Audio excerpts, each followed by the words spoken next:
Welcome back to the Innovative Agency, everyone. Sharon Torek here with you again today. And I feel like, as I'm getting ready to have the conversation with today's guest, like we are all in a season of um, ideas sort of bouncing around like ping pong balls. And so many opportunities to execute on them and so many different choices to make. And I feel like the agency world right now is more like this than it ever has been since I've been working with agencies, which is a while now. And so I'm thrilled to have with me today Emily Hatton, who this is not her first rodeo helping businesses, especially agencies, take a lot of ideas and actually help them create something tangible out of them. Because if you're anything like me or the clients I talk to, you have an idea a minute. You have a big goal a minute and a lot of little goals every minute. And at the end of the day, I find myself, and I know a lot of agency owners I talk to find themselves thinking, what progress have we made? So, Emily, first of all, welcome. Thank you so much for spending some time talking with me today. I'm looking forward to our discussion. Thank you for having me. I'm excited to be here. So, in case you can't glean it from Emily's accent, Emily is British and lives in Malta, which is sounds so beautiful and exotic. And she said it's very hot there right now, which I can only Yeah, imagine.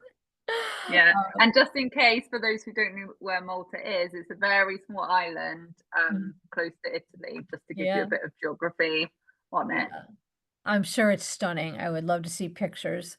Um, and I don't know anyone who's ever actually visited Malta. I know a lot of people who've been to Sicily, but never who've gone that one step further. Um, So, all right, Emily, so you work with lots of agencies and have worked with lots of agencies over time. And what I would love to know first as we kind of start this conversation around taking ideas and turning them into actionable results, what are some of the biggest barriers you have seen in the agencies that you've worked with? And, I is it mindset? Is it resources? Is it time? Is it when you actually wade in and sort of dissect their businesses, what do you think holds agencies back from actually taking an idea through to execution most frequently?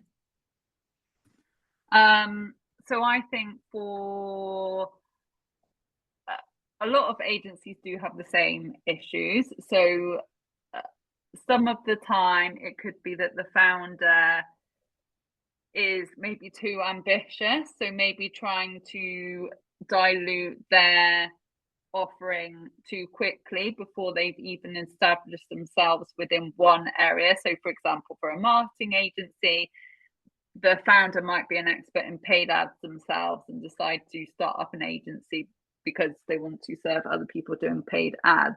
And what often happens is because then clients come in and they say, oh, I would really like some help with SEO, or I'd like some help with a different area. Um, the founder is quick to jump on that and says, great, I'm sure I can figure out a way to do that. Let's do it. Mhm. And of course, founders have got the mindset that they can do everything, which is true. Probably you could do it, but it puts your primary business at risk by going too wide when you haven't even done a great job with what you're initially offering. And it happens, I think, across different kind of agencies offering services that are not your primary offering really can, when you're not really confident or you haven't got the expertise within the team to do it, is a big risk, and is often what agency founders try to do too quickly. Mhm. Do you feel like they feel the pressure to do this? Are you seeing more of this now, given how volatile everything feels, both with economic factors and the induction of AI into all of our businesses? Do you feel like they're sort of trying to chase more things simultaneously now than usual, or is this just kind of every day based on what you're seeing? I think it's quite normal. I think it's very hard if someone's offering you kind of money, like saying, if you would do this, I would give you the money. I think it's quite hard to say no. And I think particularly, probably even more so in a volatile environment, it's even harder to say, no, I'm going to say no, I'm going to give that money to someone else, basically. Mm-hmm.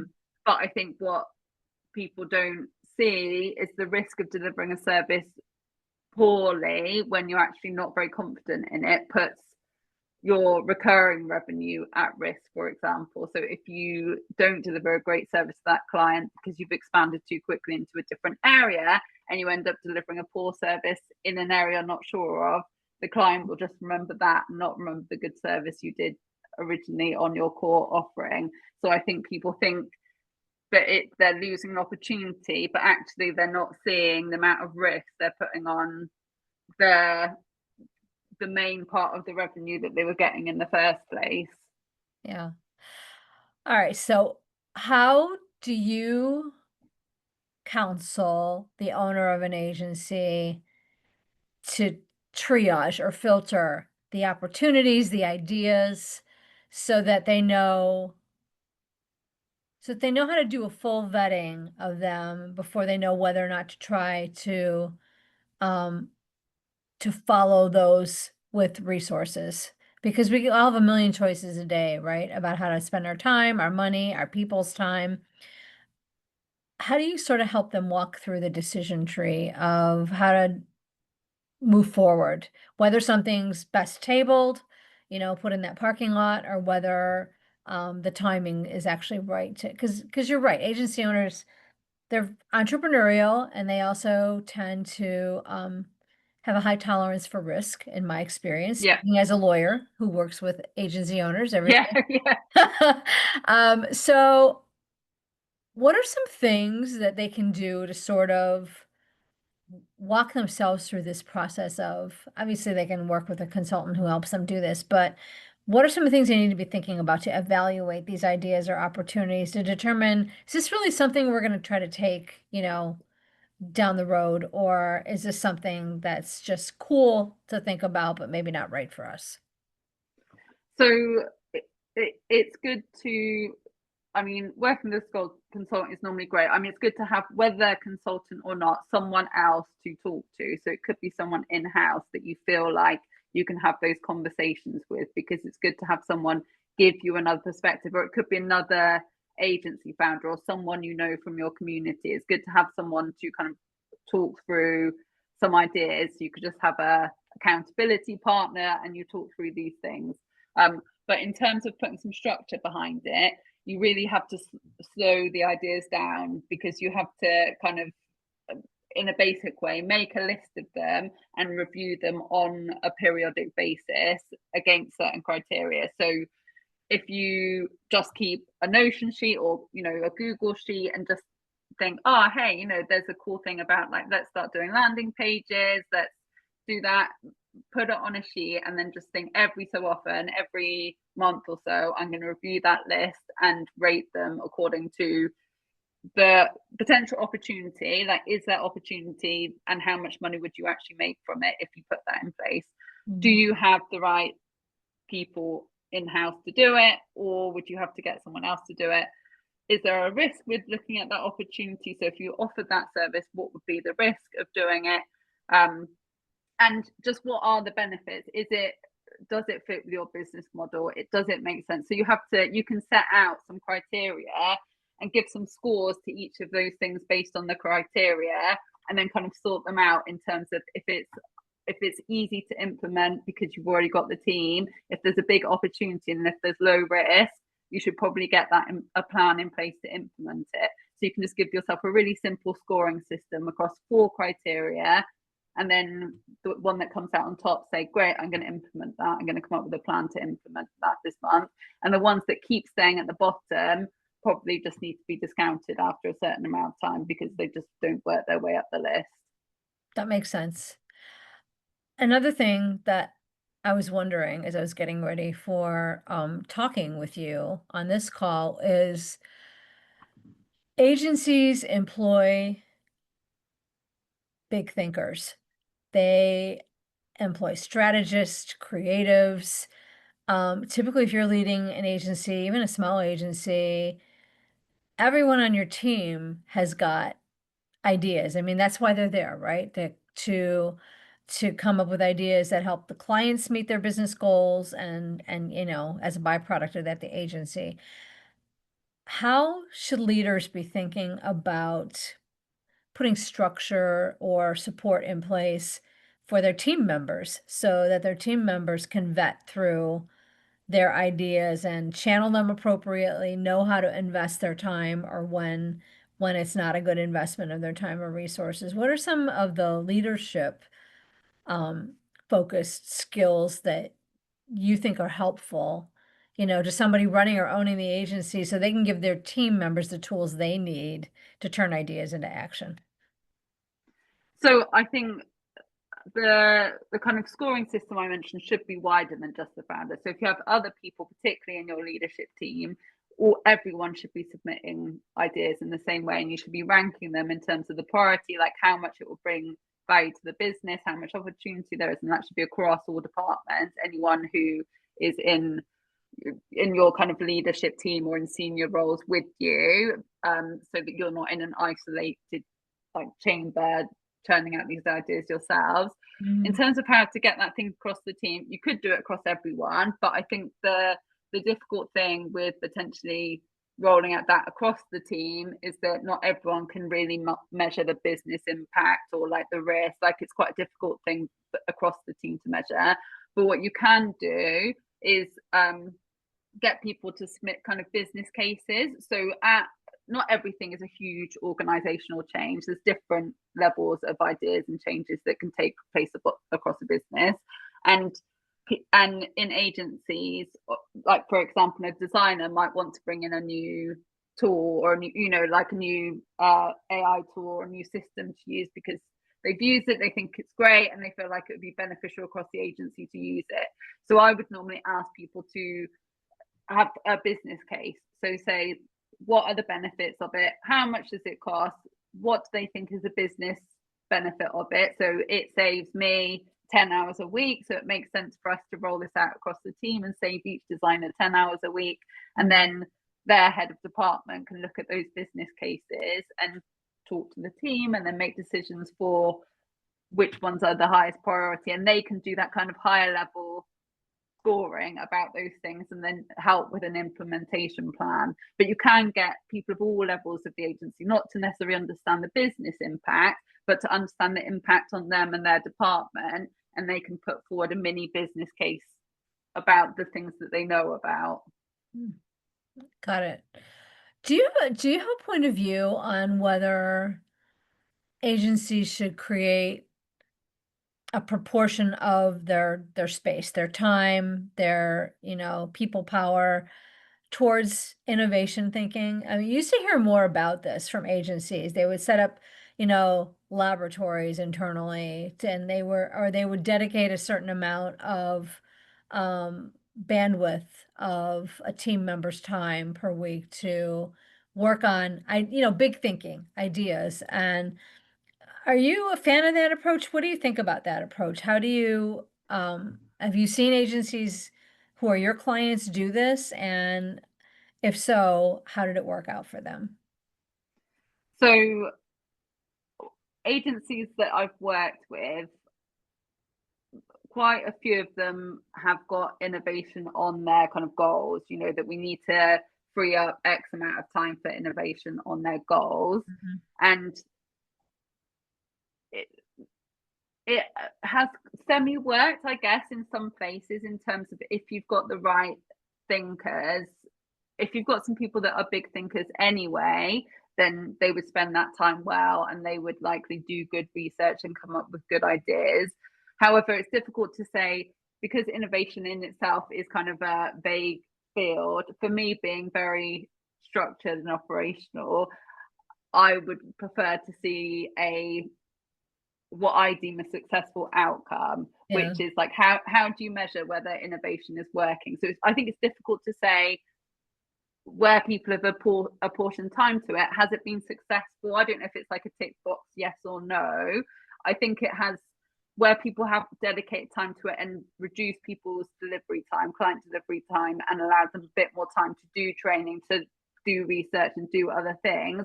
I think it has allowed the agency to move a bit faster with taking on updates and looking at new systems and implementing new tools, which I think agencies really need to do. And therefore they can keep up with the industry better.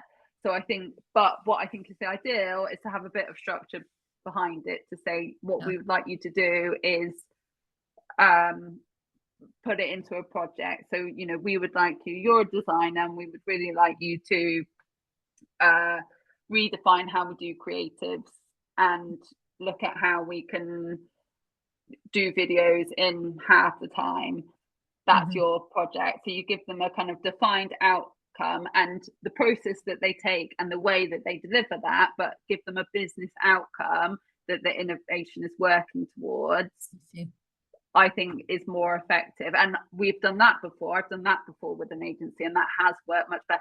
As in, for me, I can see the outcome more tangibly. So I think that's more effective business wise.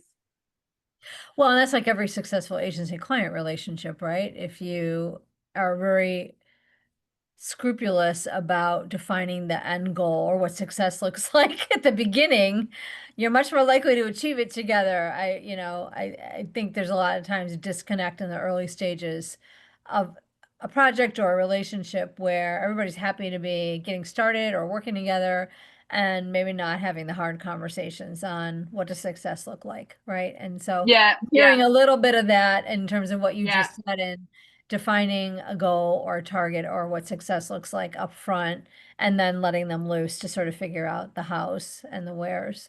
I also think, and I'd be interested in your perspective on this.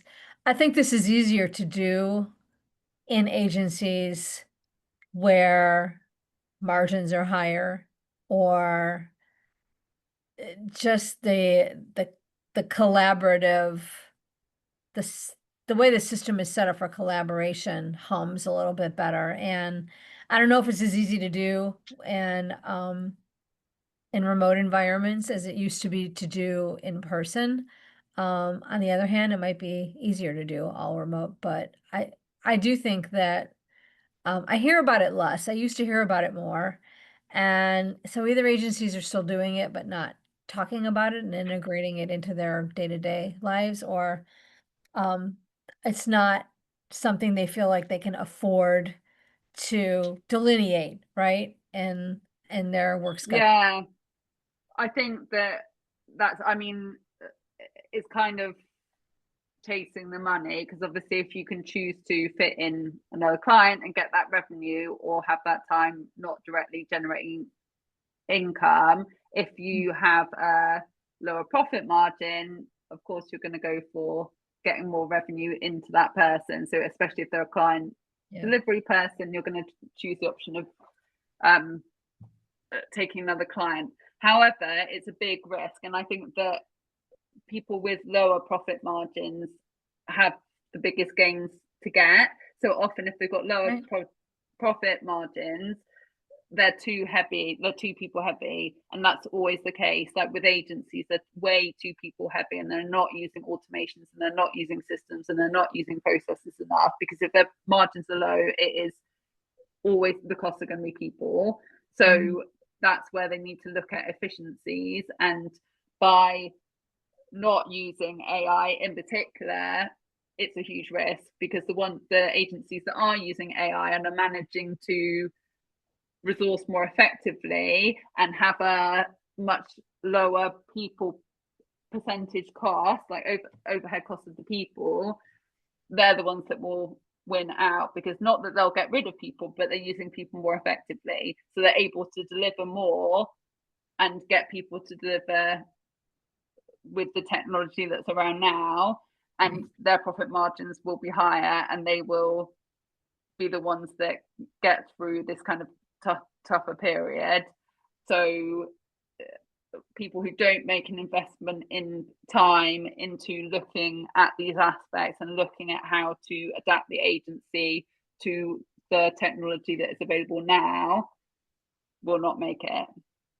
Yeah, it's a flywheel, right? I mean, your margins are where you want them to be, so you're not investing in innovation And so your margins continue not to be where you want them to be. And so you don't have the resources to, so yeah, at some point you have to sort of break that flywheel and create a new one, so that you can create the leverage you need, right, to get to the Hmm. next level.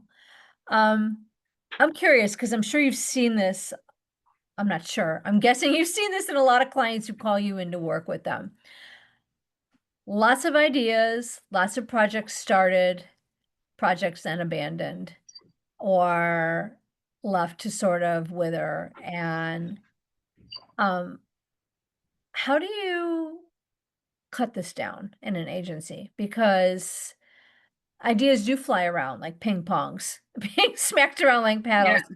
And a lot of times they end up getting dropped. And I, as an IP lawyer who works with agencies, you see the stop and starts of lots of cool things, right? We have this idea. We think we can package something this way, or we think we can productize something that way. Then they get busy with client service work, and those things get dusty. Um, how do you create, I don't know, an accountability system or an operational system that makes sure that fewer of those things get dropped into the corners and ignored or forgotten later? Because that's just a waste of time and money too. Yeah, and uh, I'm a big fan of EOS framework, which is from Traction, and a lot of agencies use it, and I love it. As in, I love the framework and I love the principles, and I think that it really applies, keeping things quite simple. I mean, I keep it even simpler than EOS.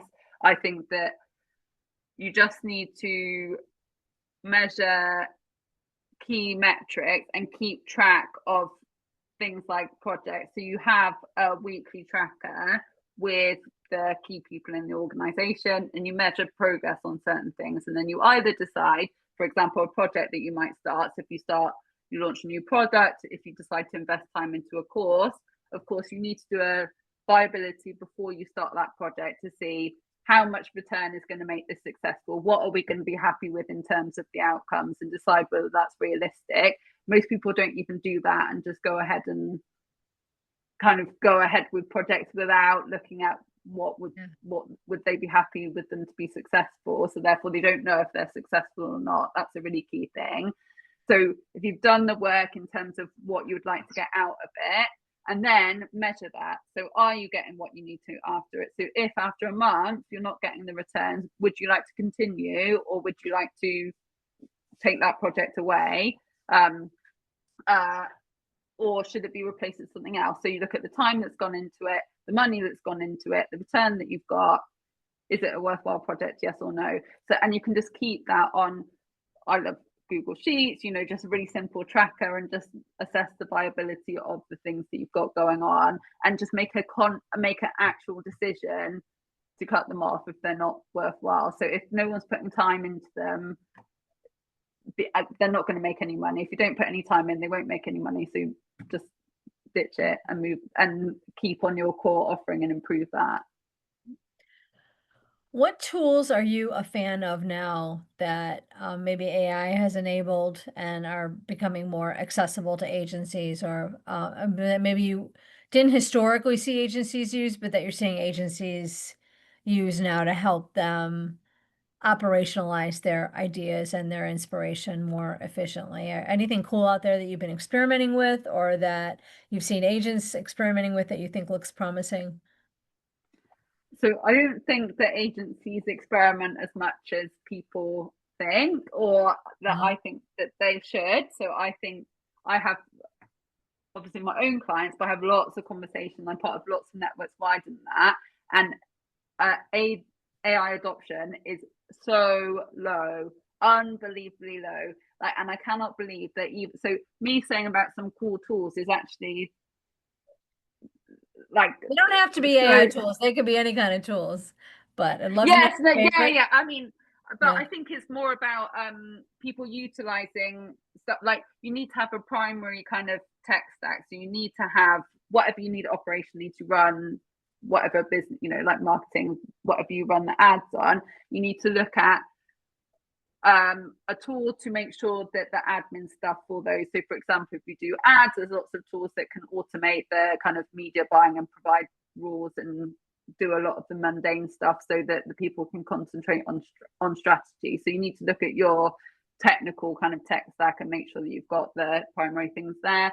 And then for running a business, you need to have a good communication tool, a good task management tool, and then obviously like all the like Google Workspace and stuff. But I think the main thing that people miss out on actually is there's so much stuff in those platforms themselves. You don't need to keep adding more to your tech stack because they're developing all the time. And obviously ChatGPT is really good for lots of different things across agency world. So if you've got a good set of prompts, then you can do lots of cool stuff all the time. But just making sure it's more that you're keeping up to date with what's going on with your tech stack and using everything as much as possible. So even if you've got a task management platform, you can usually automate it to go with your communication platforms and make sure that, you know, that meeting notes are immediately drawn up and sent out and no one has to do any manual intervention. So it's getting all those things really streamlined.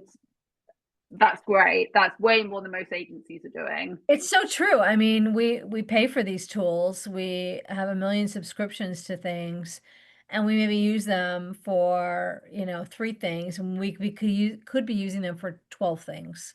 Yeah, So I agree with you. I think that it's a great takeaway to invest a little bit of time in looking at the tech stack you do have, and maybe squeeze out a couple of additional features or yeah, functions out of a few of those yeah, tools to save you. So, and you're already paying for them, so it yeah. isn't like you're taking on any more hard costs there. So I love that takeaway, actually.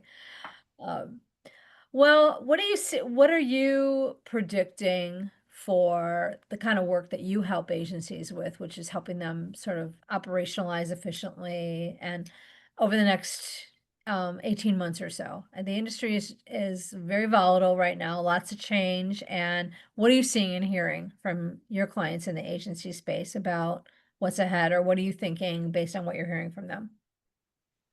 So at the moment, I mean, across the board, lead gen is tough. So people feel like it's very slow to close clients, and there's a lot of friction across the board, across the world. You know, like it's not localized.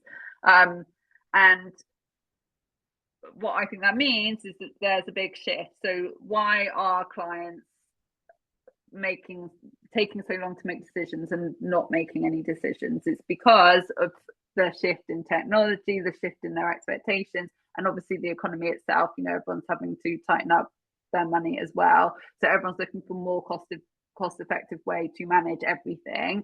And I think what that means is it's a good opportunity for agencies to shift. So it's a good opportunity to say, okay, everyone wants to do things cheaper, and not just to stick to, well, we cost this much and it's just tough. If no one wants it, it's tough. Everyone's going to have to adapt to that. Things are shifting and people are saying, oh, maybe I could deliver it in a different way. Maybe there's a more cost effective way of doing that. So to review what you're delivering and maybe just be a bit more radical about it. Like, do you have to stick to the same agency model of delivery? Can you transform your delivery? So it's not about cutting jobs, it's about making sure that people are used effectively and you're delivering the service in the most lean way possible. And if you can do that, then you can always serve people and you will always get clients. So the more efficient you are, the more likely you are to get clients because they will be able to afford your services. So it's a good opportunity to really review what you're delivering and think, can I do this better, and what can I use to do this better, or can I do something different? Can I adapt what I'm doing and not just do media buying? Maybe there's too much tech that does that. Should I actually be following something else? So it's important to, when things like this happen, when things are difficult, it's important to adapt, not just stick where you are. Mhm. Yeah, that's great feedback. And I think it's a fine line between taking on too many different and new and shiny things and also innovating quickly enough, right? Not waiting too Yeah, long to innovate. So Yeah, the constant dance that agency owners have to do. Well, this has been so helpful, and I really like your sensible take on how to just take a step back, get back to fundamentals when it comes to actually yeah. turning an idea into a result and think rationally at your opportunities along the way. So where do agencies find Emily Hatton and learn more about what you do and how you help them?